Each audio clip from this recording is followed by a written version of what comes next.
Selamat malam, para saksi zona goib. Pesta pernikahan seharusnya menjadi hari paling bahagia, penuh tawa, doa, dan harapan.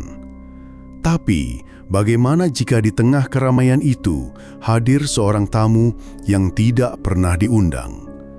Sosok yang tidak datang membawa doa, melainkan membawa pertanda buruk.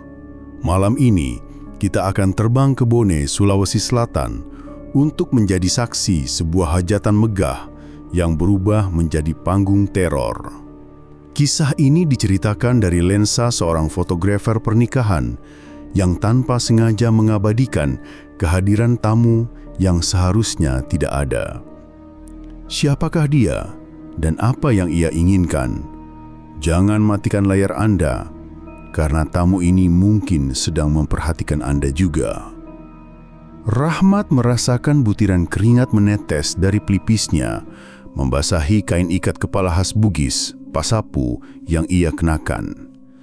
Menjadi fotografer utama di pernikahan Irawan putra tunggal Daenggani sang Juragan Cengkeh adalah sebuah kehormatan sekaligus siksaan. Udara panas Kabupaten Bone terasa lemanggang di bawah tenda raksasa yang dipenuhi ratusan tamu.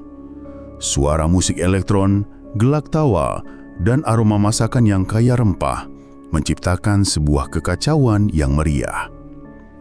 Tugasnya adalah mengabadikan kebahagiaan, senyum Irawan yang gugup, kecantikan Dahlia sang mempelai wanita dalam baju bodo merahnya, dan wajah bangga Daenggani.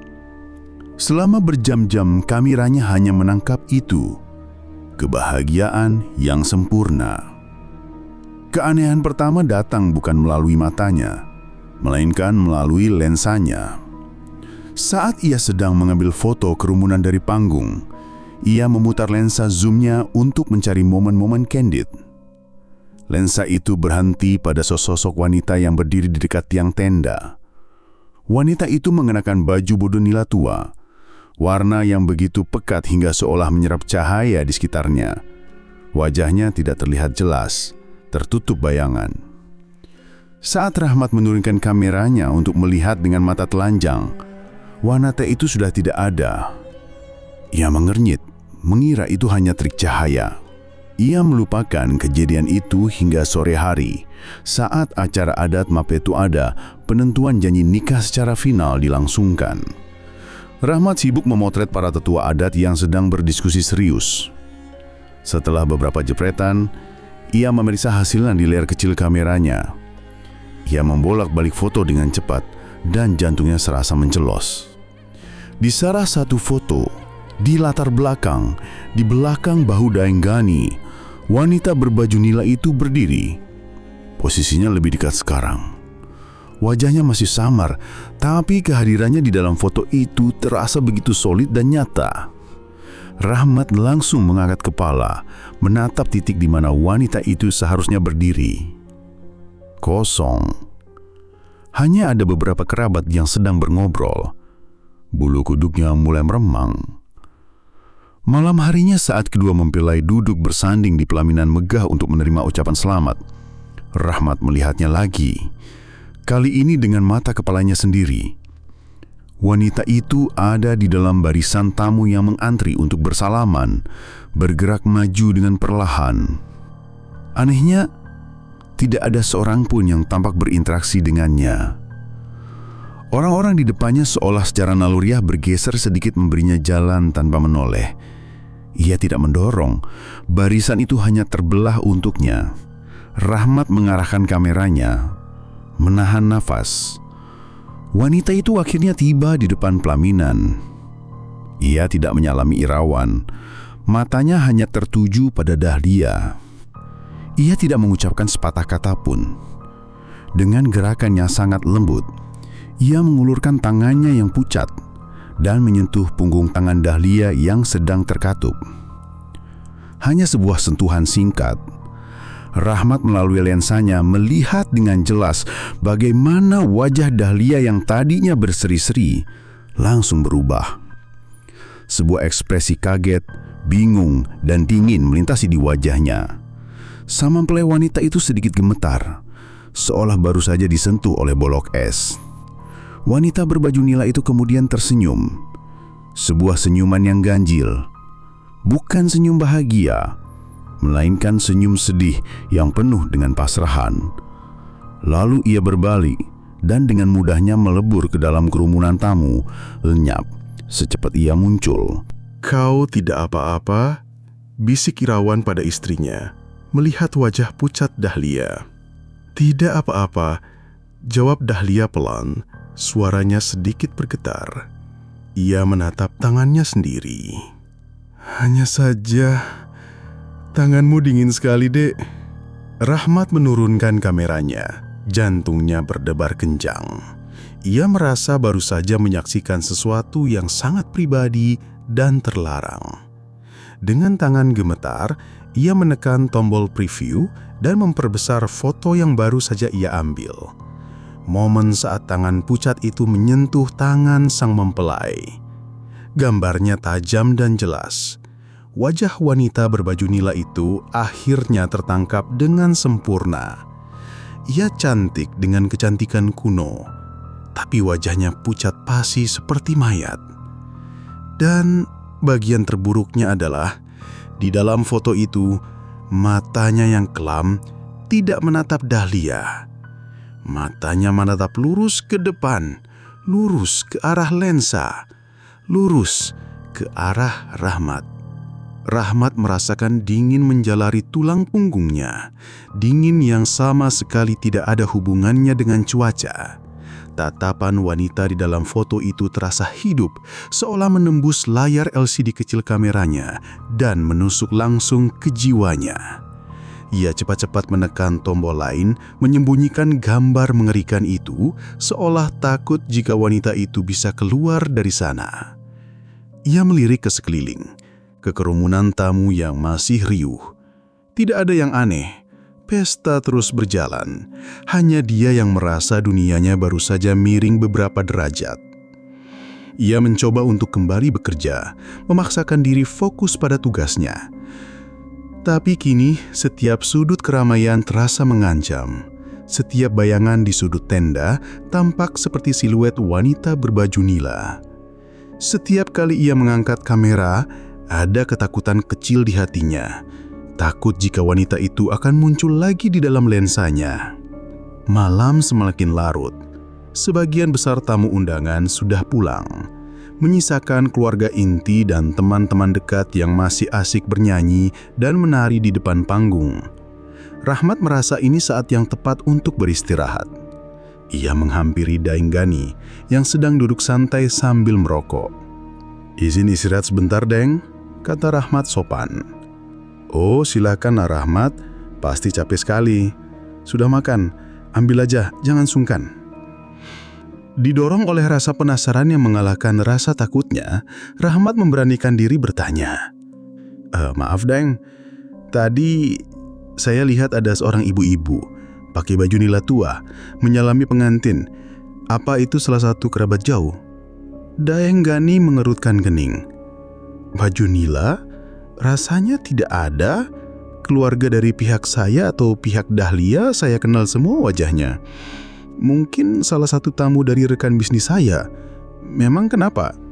"Tidak apa-apa, Daeng, hanya bertanya," jawab Rahmat cepat, tidak ingin menimbulkan kepanikan. Ia berjalan menuju area belakang, tempat tim catering berkumpul. Ia butuh kopi dan sedikit ketenangan.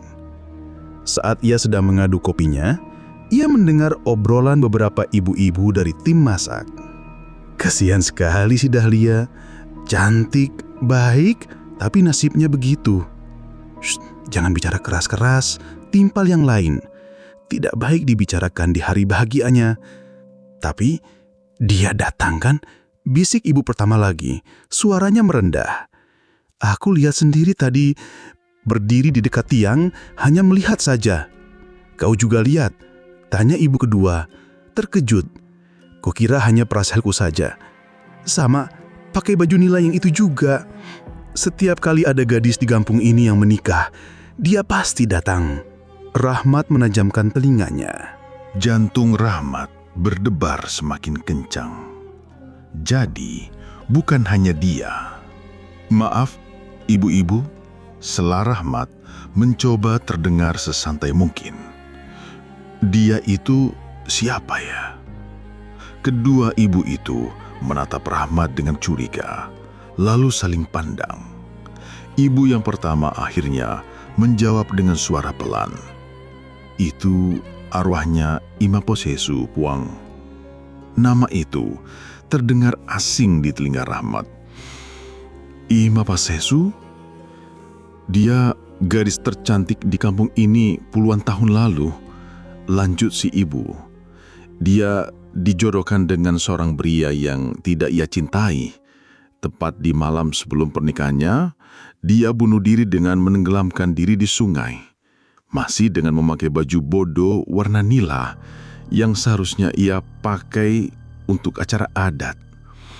Sejak itu, arwahnya sering datang ke hajatan pernikahan di kampung ini.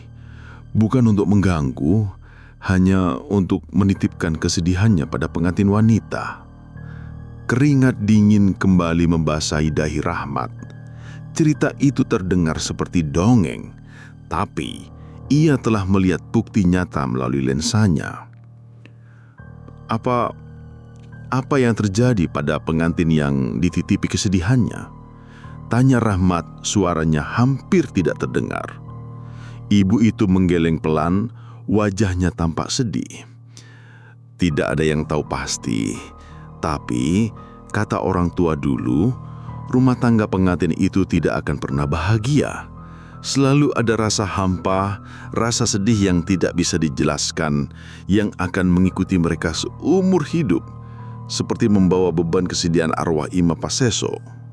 Rahmat terdiam. Ia teringat ekspresi wajah Dahlia setelah disentuh oleh wanita itu. Wajahnya yang pucat, tatapannya yang kosong sesaat.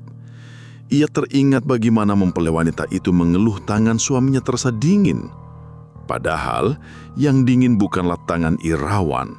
Yang dingin adalah kesedihan abadi yang baru saja dititipkan padanya.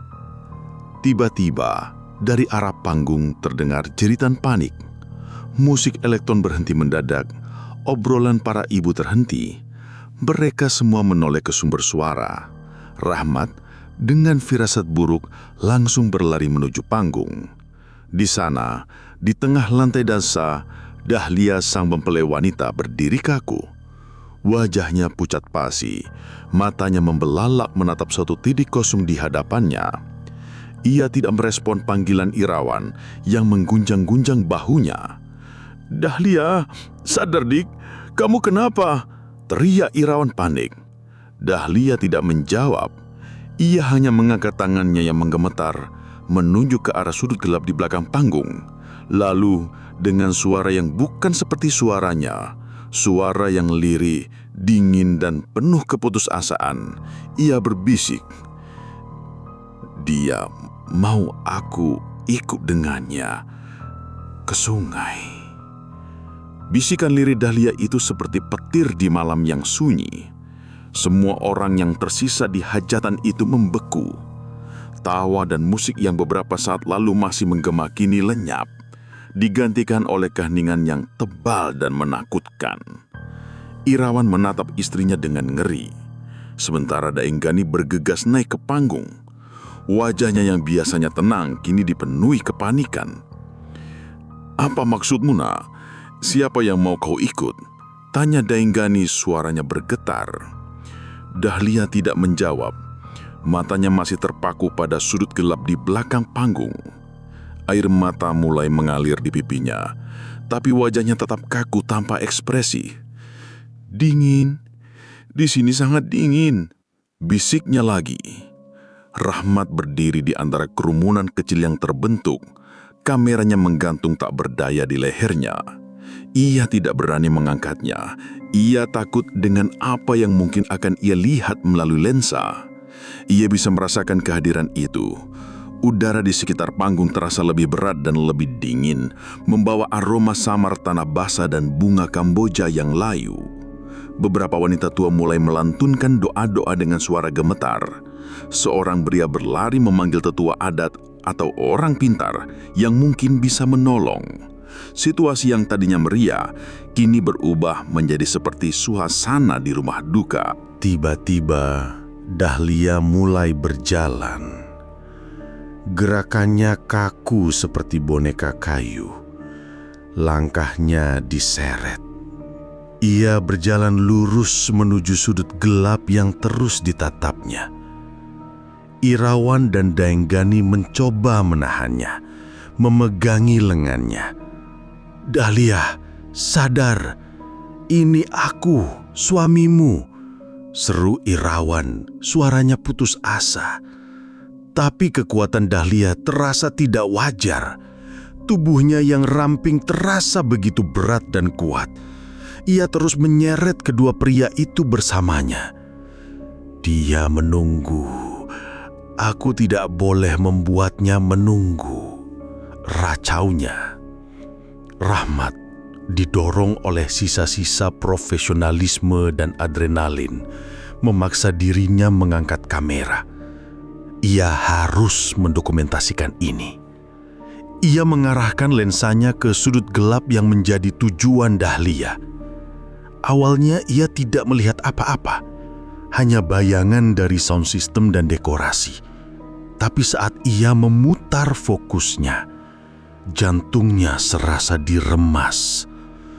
Di sana, di dalam bayangan, sosok Ima Pasesu berdiri. Kali ini wujudnya lebih jelas, lebih padat. Baju nilanya tampak basah meneteskan air keruh ke lantai panggung. Rambutnya yang panjang terurai acak-acakan menutupi sebagian wajahnya yang pucat. Ia tidak lagi tersenyum. Wajahnya datar, matanya yang kelam menatap Dahlia dengan tatapan rindu yang mengerikan. Ia mengulurkan tangannya, seolah mengajak Dahlia untuk ikut bersamanya. Tidak ada orang lain yang bisa melihatnya. Bagi mereka, Dahlia hanya berjalan menuju sudut panggung yang kosong. Tapi Rahmat bisa melihatnya, dan ia tahu ini bukan lagi sekedar menitipkan kesedihan. Arwah itu ingin membawa Dahlia. "Jangan ikuti dia!" teriak Rahmat. Tanpa sadar, semua orang menoleh kepadanya, bingung. Tapi teriakannya seolah menyadarkan Daenggani. Ia teringat cerita lama yang dulu ia anggap dongeng.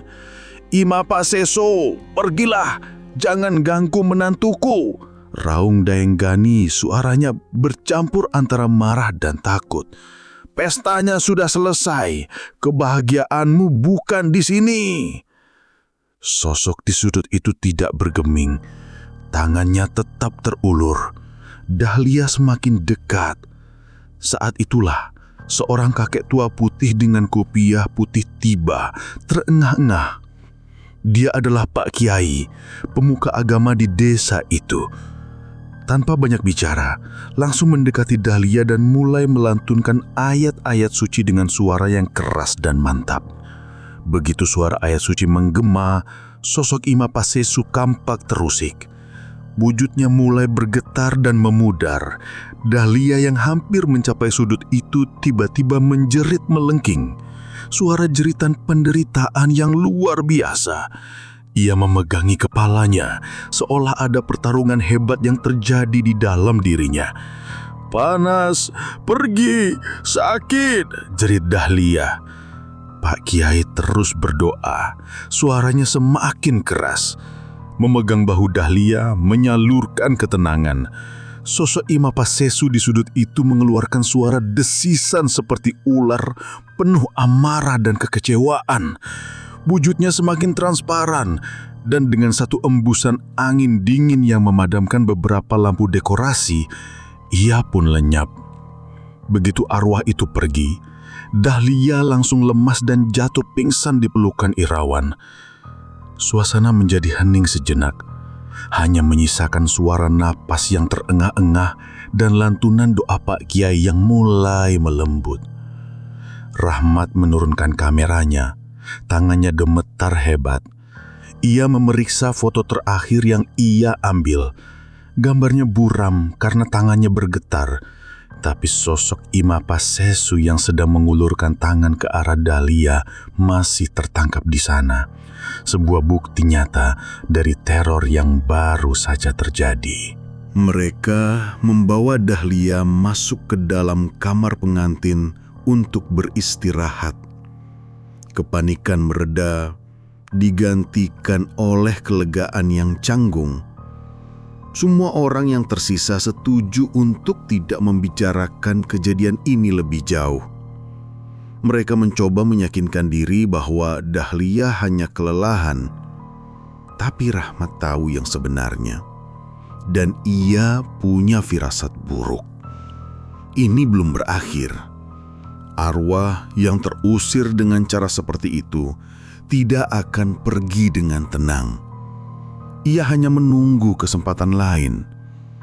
Dan kesempatan itu mungkin akan datang di malam terakhir hajatan.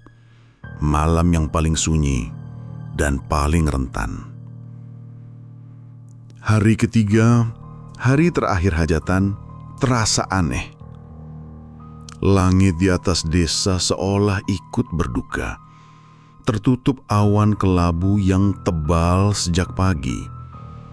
Kemeriahan yang tersisa dari 2 hari sebelumnya telah menguap, digantikan oleh suasana yang canggung dan penuh bisik-bisik. Meskipun Daenggani berusaha keras agar pesta penutupan tetap berjalan normal, semua orang bisa merasakan ada sesuatu yang salah. Dahlia tidak keluar dari kamar pengantin sepanjang hari. Menurut pihak keluarga, ia hanya kelelahan dan butuh istirahat total. Tapi Rahmat yang sesekali melihat Irawan keluar dari kamar dengan wajah cemas, tahu bahwa kondisinya lebih dari sekedar lelah. Rahmat menghabiskan sebagian besar waktunya menyortir foto di sebuah ruangan kecil yang disediakan untuknya. Ia sengaja menghindari keramaian. Setiap kali ia melihat kembali foto-foto mengerikan dari malam sebelumnya, perutnya terasa mual.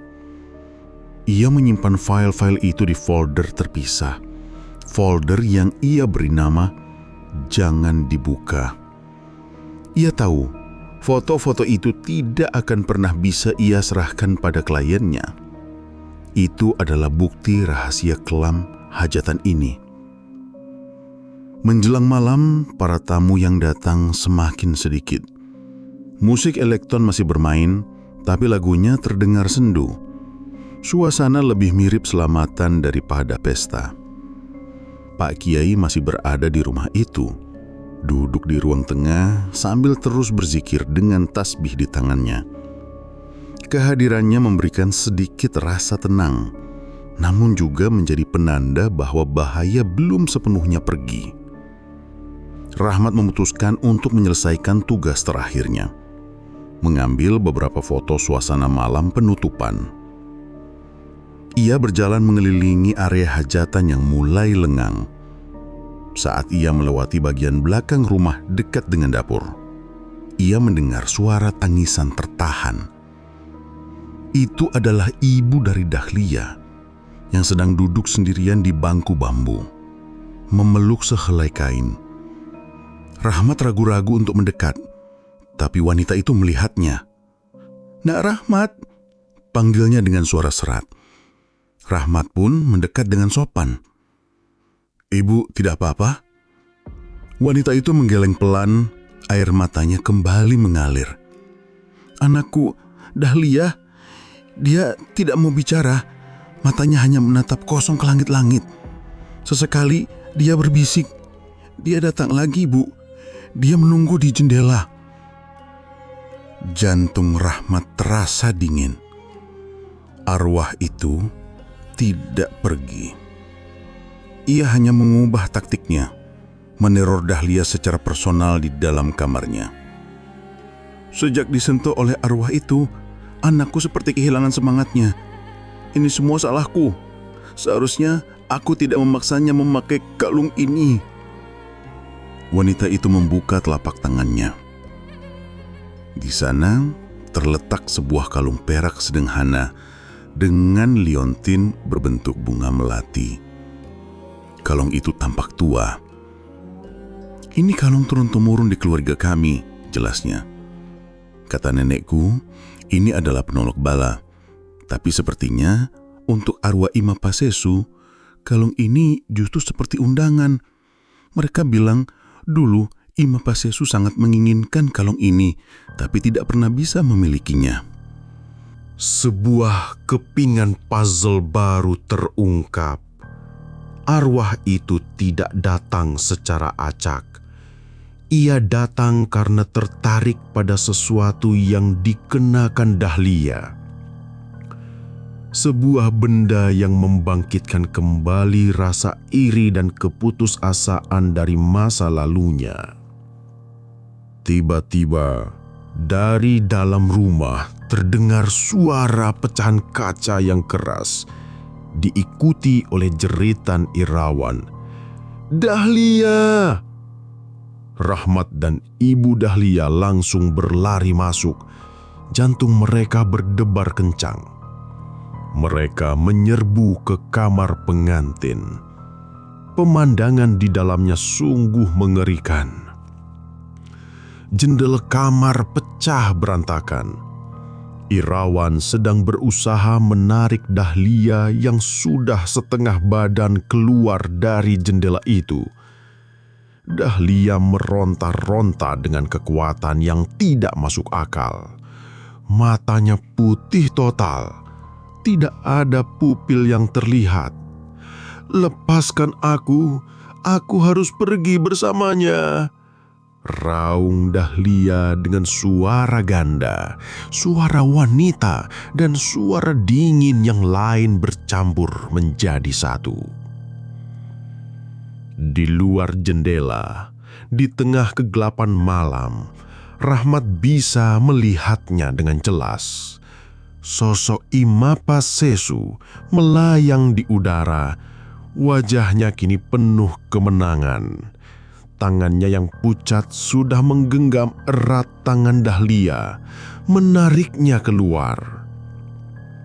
Pak Kiai masuk ke dalam kamar, diikuti Daeng Gani. "Allahu Akbar!" seru Pak Kiai. "Jin itu sudah merasukinya." Pak Kiai langsung mendekat, mencoba memegang kepala Dahlia sambil terus melantunkan doa. Tapi setiap kali tangannya mendekat, Dahlia akan meronta semakin kuat, seolah ada energi tak kasat mata yang melindunginya. "Air, cepat ambilkan air," perintah Pak Kiai. Ibu Dahlia dengan panik teringat sesuatu. Ia berlari keluar dan kembali dengan segayung air bekas cucian beras yang masih kental. "Ini Pak Kiai, air cucian beras." Tanpa ragu, Pak Kiai mengambil air itu, membacakan doa-doa, lalu menyiramkannya langsung ke wajah Dahlia. "Tidak!" Jeritan yang keluar bukan lagi dari mulut Dahlia, melainkan dari sosok Ima Pasesu di luar jendela. Asap tipis mengepul dari tubuh Dahlia. Genggaman arwah itu pada tangan Dahlia terlepas. Sosoknya menjerit melengking, suara yang menyayat hati, lalu perlahan memudar dan hancur seperti debu ditiup angin. Dahlia langsung lemas. Tubuhnya lunglai ke belakang dan jatuh pingsan ke dalam pelukan Irawan yang sudah kehabisan tenaga. Suasana menjadi hening. Pertarungan telah berakhir. Atau begitulah yang mereka kira. Rahmat yang sejak tadi berdiri mematung di dekat pintu, menurunkan pandangannya ke lantai. Di antara pecahan kaca, tergeletak kalung perak dengan liontin melati itu. Tali kalungnya putus. Saat ia menatapnya, ia bersumpah melihat liontin melati itu berdenyut sekali, memancarkan cahaya nila yang sangat redup sebelum kembali normal. Ia punya firasat yang sangat buruk. Arwah itu mungkin telah diusir dari tubuh Dahlia, tapi ia belum benar-benar pergi. Jiwanya yang penuh duka kini telah menemukan rumah baru. Sebuah benda kecil yang akan menunggu dengan sabar untuk pemilik selanjutnya. Setelah insiden mengerikan di kamar pengantin, sisa-sisa hajatan langsung dibubarkan. Tidak ada lagi musik, tidak ada lagi tawa. Para tamu terakhir dan panitia pulang dengan wajah pucat dan kebisuan yang berat. Rumah megah Daenggani kini terasa seperti kuburan yang luas dan dingin. Dahlia terbaring lemah di tempat tidur, demam tinggi. Namun setidaknya ia sudah kembali menjadi dirinya sendiri. Pak Kiai memutuskan untuk berjaga di rumah itu semalaman, berzikir tanpa henti di ruang tamu. Irawan tidak pernah beranjak dari sisi istrinya, menggenggam tangannya erat-erat, seolah takut jika ia akan ditarik lagi.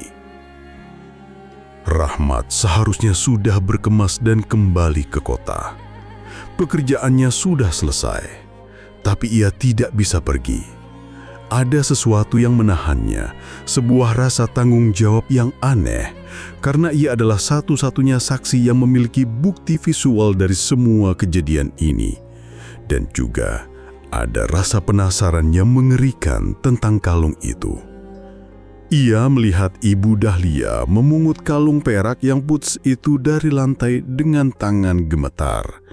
Wanita itu memungkusnya dengan sapu tangan dan menyimpannya di dalam laci meja rias, seolah ingin menyembunyikan benda terkutuk itu dari pandangan. Malam berlalu dengan lambat dan penuh ketegangan. Tidak ada gangguan lebih lanjut. Saat fajar menyingsing, membawa cahaya pertama yang terasa begitu melegakan, semua orang menghela nafas lega. Mereka berhasil melewati malam itu. Teror itu sepertinya benar-benar sudah berakhir. Beberapa hari kemudian, Rahmat menyerahkan hasil fotonya kepada Daenggani.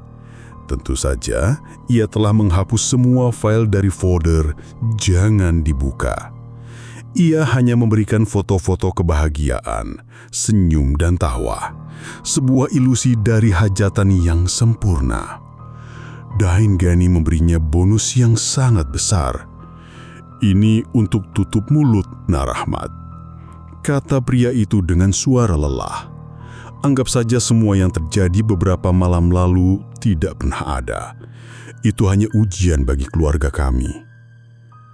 Rahmat menerima uang itu, mengangguk, dan pergi dari desa itu tanpa menoleh ke belakang. 1 tahun berlalu. Rahmat melanjutkan hidupnya, mencoba melupakan kejadian di Bone. Ia masih bekerja sebagai fotografer pernikahan, tapi kini ia selalu merasa sedikit was-was di setiap acara. Ia akan memperhatikan para tamu dengan lebih teliti, mencari sosok ganjil di kerumunan. Suatu hari, ia menerima telepon dari nomor yang tidak dikenal. "Halo, dengan Rahmat, fotografer?" tanya sebuah suara wanita yang terdengar familiar. "Iya betul, ini siapa ya?" "Saya ibunya Dahlia, Nak." Jantung Rahmat langsung berdebar. "Oh ibu, ada apa? Bagaimana kabar Dahlia dan Irawan?"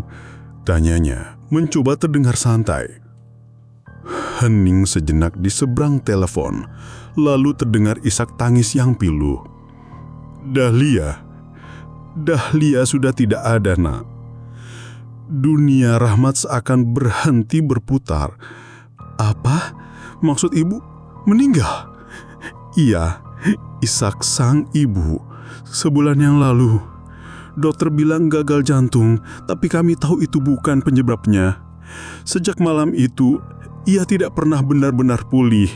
Ia selalu murung, selalu bilang merasa ada yang mengawasinya. Semangat hidupnya seolah sudah diambil. Rahmat terdiam, lidahnya keluh.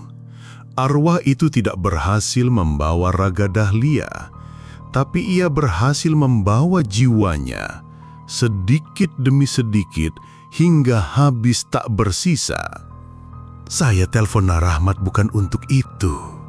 Lanjut sang ibu, suaranya sedikit lebih tegar. Adik perempuan Dahlia akan menikah bulan depan. Kami ingin memakai jasa Nak Rahmat lagi. Nak Rahmat sudah seperti keluarga. Rahmat merasa perutnya mual. Kembali ke rumah itu, rumah yang menyimpan kenangan buruk. Dan satu lagi, kata sang ibu, kami ingin adik Dahlia memakai kalung pusaka keluarga kami saat acara nanti, agar ia dilindungi. Kalimat itu menggantung di udara. Rahmat menutup matanya, dan sebuah gambaran mengerikan muncul di benaknya. Adik Dahlia berdiri di pelaminan, tersenyum bahagia, dan di lehernya tergantung kalung perak dengan liontin melati itu. Dan di belakangnya berdiri sesosok wanita berbaju nila, tersenyum sedih, menunggu dengan sabar untuk menitipkan kesedihannya sekali lagi. Kutukan itu tidak pernah pergi. Ia hanya berpindah. Rahmat menolak pekerjaan itu dengan sopan. Dengan alasan jadwalnya sudah penuh. Ia tidak pernah kembali ke desa itu lagi. Ia tidak tahu apa yang terjadi di pernikahan adik Dahlia. Ia tidak ingin tahu. Terkadang ketidaktahuan adalah sebuah berkah.